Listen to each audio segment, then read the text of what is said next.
Lento. Palabra que se utiliza para calificar aquello que cumple una función para la cual no ha sido creada o que se parece a otra, pero no es lo mismo. También para significar que alguien desempeña un rol que no le corresponde o para el cual no se encuentra preparado.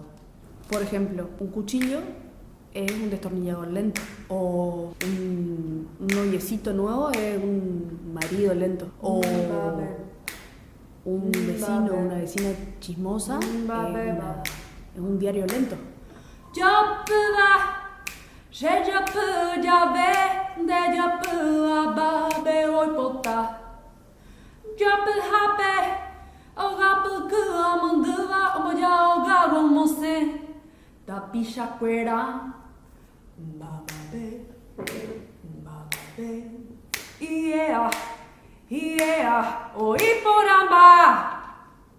Meu corpo tem mais de 3 fronteiras. Xeretengo y Jiquere, Hetaembo Hapui.